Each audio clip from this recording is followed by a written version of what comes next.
Hello, my name is Mike, and this ain't a bike.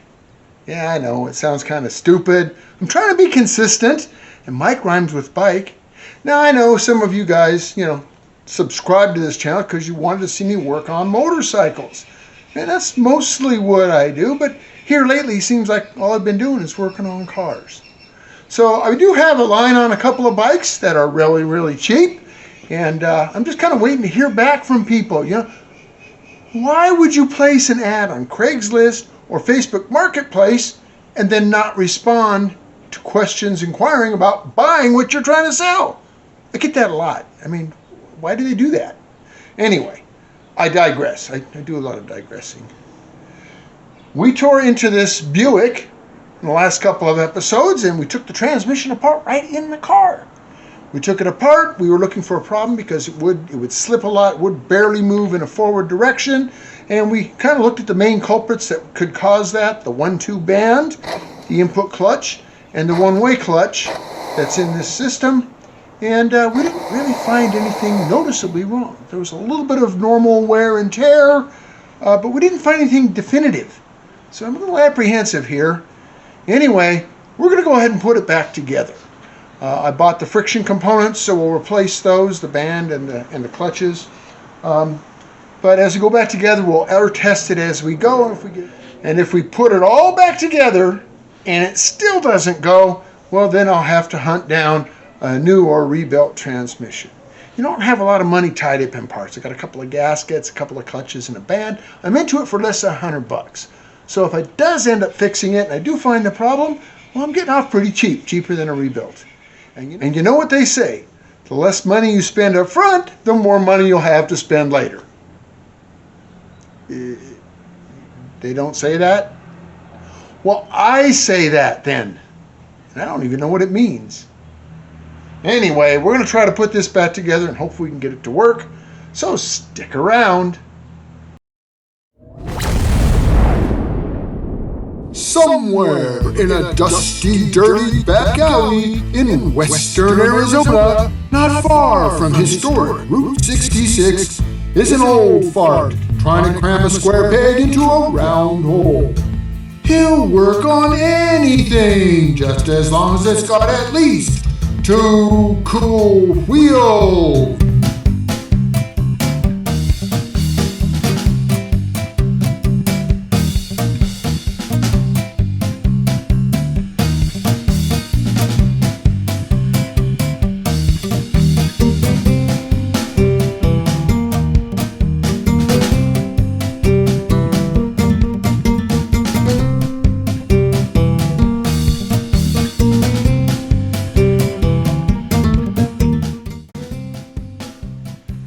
Alright, so I got a gazillion parts here.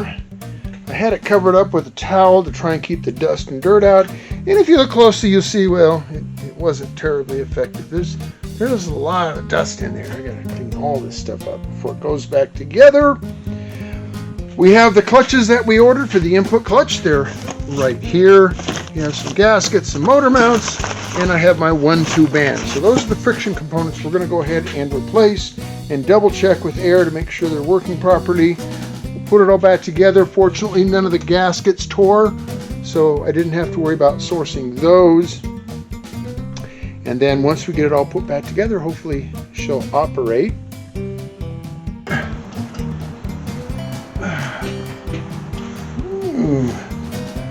That band looks like it might have been slipping a little bit anyway. It got warm.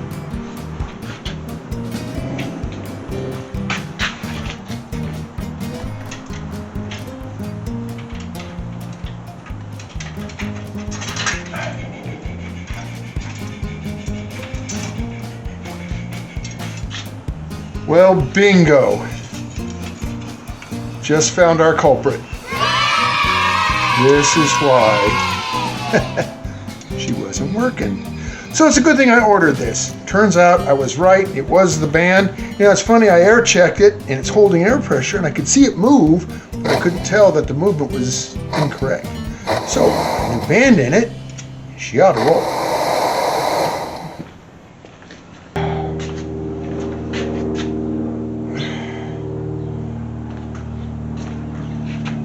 Go in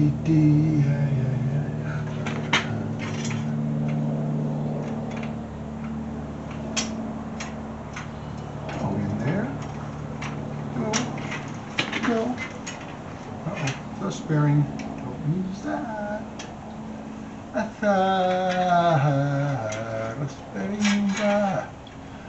Go. In you go. Some of you may have asked what this tool is used for. This is the one I had to order, I talked about. And this is our input and second clutch that are all stacked together. The one-way roller clutches are in there as well. All those splines have to line up for this gear with the roller clutches on it to drop all the way down into place. So I've got the clutches in, I've got that in place, and this whole thing's got to stay stacked up before I can put it into the parts that are already in the vehicle. So let me get this in place. Thrust washer. Uh-oh, don't damage the seal. Here we go. So what this allows me to do is stack all these components up, and there's another clutch that's got to go in place here. And again, you can see all those splines, all those teeth have to line up here. And then this whole stack's got to go back into the car and stay stacked up while it does. And that's what this tool does. This holds this whole assembly stacked up together so you can insert it in the car without dropping anything out of it. So let me shake this down into place. And it looks like we're down the way. Yes? No? Maybe?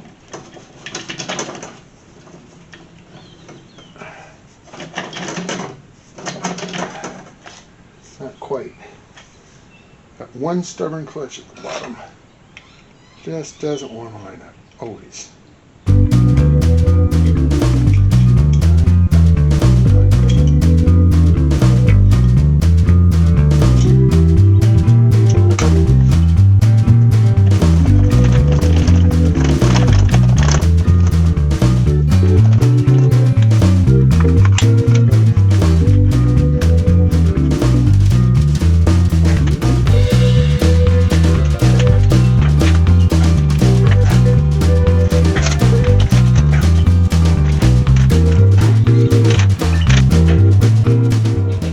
We've got that whole stack up reinstalled in place. We've got both our bands, tools still in there. So I'll take this out, and the next thing is this this support here. And one of the other things we noticed when we took it apart was there was a thrust washer that was just a fragment laying in there. So I've got a new one right here. This is the one that we identified that was missing and broken. So we've identified two bad parts, and those two parts would certainly explain the symptoms that we've been showing. So we'll put this support back in, we'll put the cover back on, the valve body and the pump back on, and then we'll put the outer pan cover on. We'll button it all up. So we're getting there. It just, takes time and finesse. I mean, you didn't see the whole segment where I was struggling to get that in. That doesn't just go in. It's a lot easier when the transmission's on a bench and this thing, it's vertical, it goes right in. This is horizontal, so you're fighting gravity. You got to get gears lined up and splines lined up. It's a job. We got it.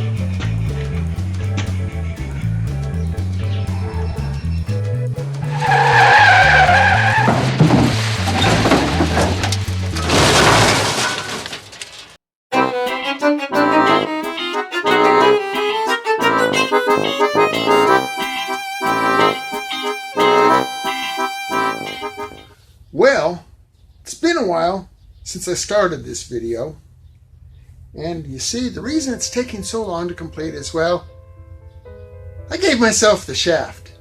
Yeah, I know it's been a while. This video should have been done weeks ago. In fact, if you look really closely, you'll notice there's a few more wrinkles than when I started. So here's what happened. This shaft is the output shaft. One end goes into the differential, and it goes all the way across to the other side of the transmission to turn the left drive axle. And then your CV axle attaches to this end. Now, both ends look the same, but they're not. And you'll notice that there is a bearing in the middle, and that's not right in the middle. It's actually more to this side than it is to this side. So it's important that when we put this shaft in, we put it in the correct direction. You guys can see where I'm going with this, right? Yeah, I know better. I looked at the ends to make sure I had the correct end and promptly jammed it in the wrong way and broke the needle bearing that goes right here. So I pulled it back out, used my magnet to pull out all the broken pieces of bearing, and all the little needle rollers were counted but one. So hopefully I dropped it on the ground somewhere and didn't spot it. Hope it's not still in the tranny. I went in there with a magnet over and over. I don't want to tear the whole tranny apart again. Anyway, getting to why it's taking so long. I ordered a new bearing for it from a transmission supply place online. Several days later, they notify me that, well, it's no longer available and cancel my order. So I order it from another transmission supply place. A couple days later, they give me the same exact response. Looked for it on eBay, could not find the bearing. It's like, well, it might kind of help if I knew what the part number was.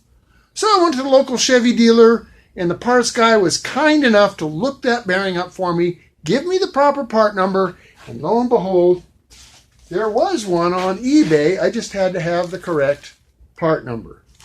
So now, finally, just the other day, my bearing has arrived. I can place it on the shaft and properly install the shaft and complete the reassembly process of the transmission that we're working on. And if you think I remember where any of this crap goes, you're out of your mind. Thank God I've got the book. Without it, I'll never get this thing back together.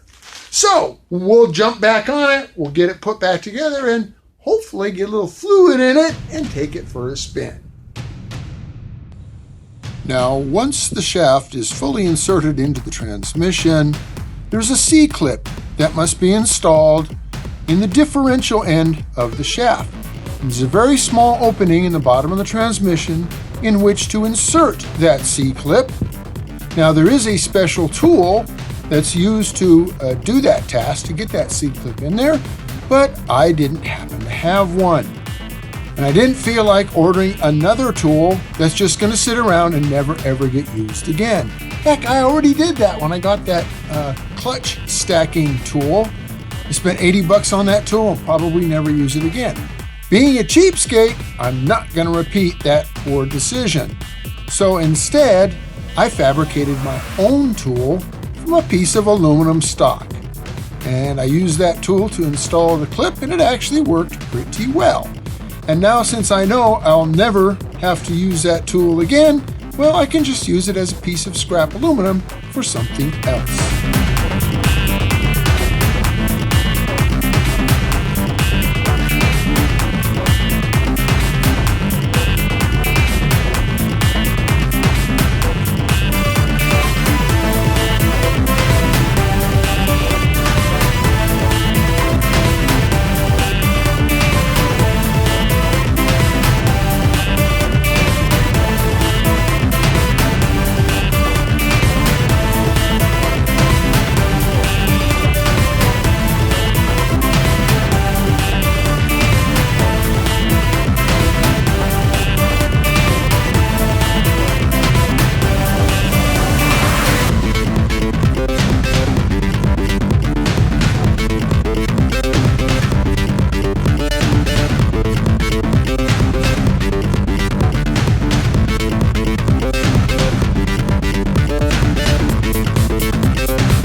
I can install the valve body, I've got to install the 8 little check balls that came flying out when I disassembled the transmission, one of which I've managed to lose. Fortunately, I had a spare in my toolbox.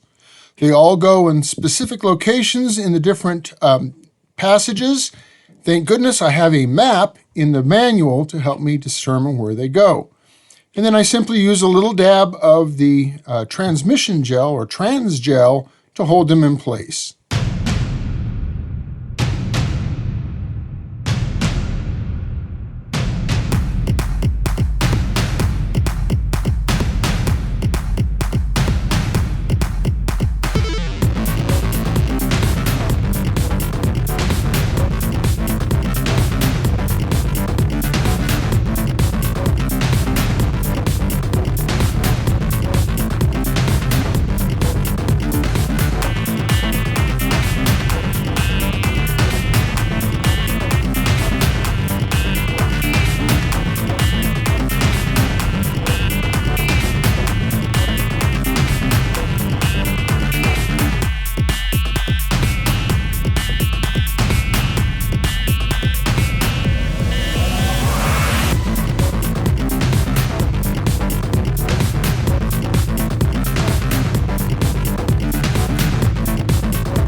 Well, now's the moment of truth. Let's see if it goes into gear.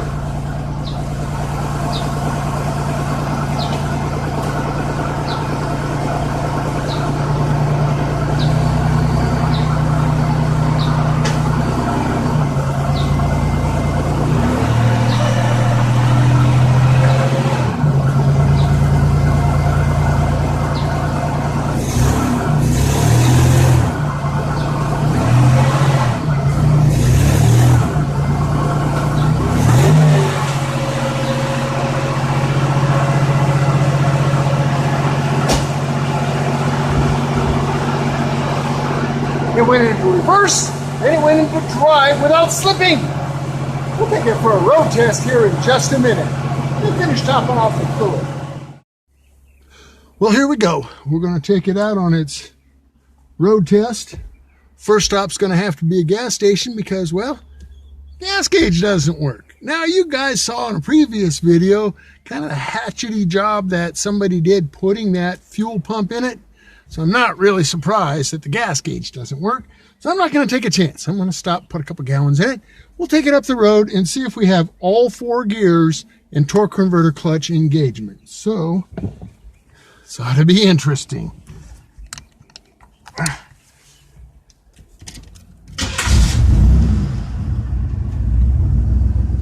right. Reverse, check.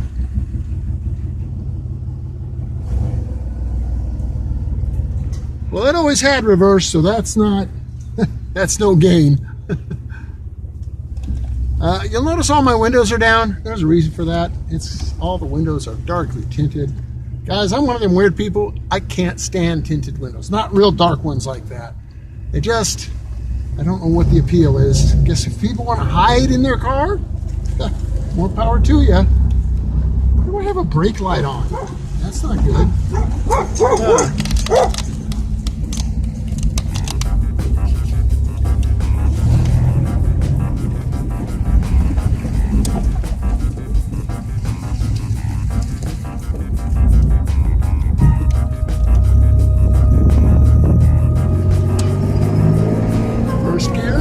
Second gear, third gear, so far so good. We're just going to run right across the road there to the gas station. Traffic allowing, of course. And go. That sounds like cool.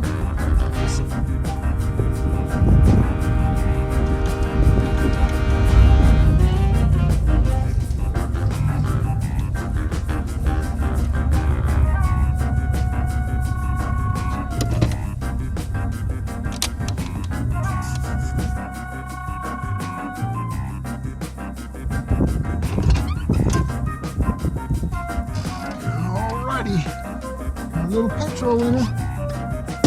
Take her up the road. So far, so good. I'm pretty happy. Didn't move at all before, so anything's an improvement. Here we go. Yay, Buick. And gas gauge still doesn't work. Wishful thinking. Yeah. Here we go.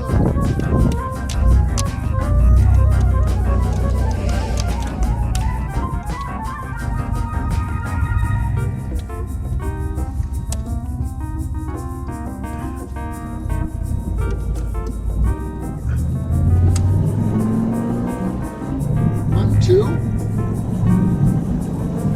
three. I feel a vibration. I don't know if that's the exhaust or something in the trans.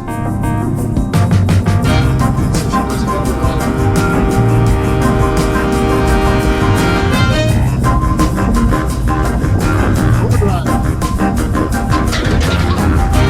I just lost a hubcap. Perfect.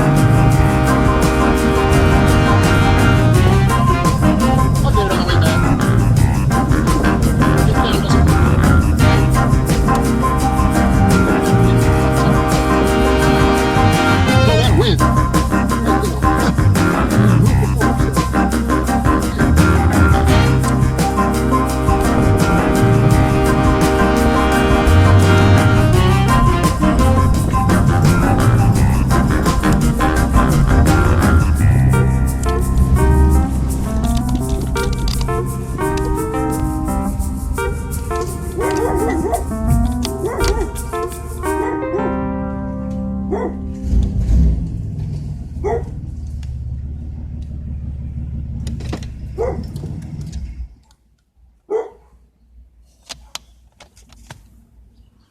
Well, that's going to do it for this video. The saga of the Buick that I got really, really cheap. Went through the transmission, screwed it up pretty badly in a couple of places, managed to recoup, and got it back on the road. And it shifts through all the gears. It still needs stuff. It doesn't kick down. It's probably just a cable issue. Notice there was a lot of play in the cable when I reattached the link inside the transmission. I still have to find that one taillight. I got to get rid of the tint on the window so I can see. I'm old. I can't see squat with that tint. So that's another project for another day. Thanks for watching. Come on back for the next episode when we tear into that Victory motorcycle that I purchased to see why it won't go. Might just need a clutch, might need a transmission. We'll find out, won't we? Thanks for watching. See you next time.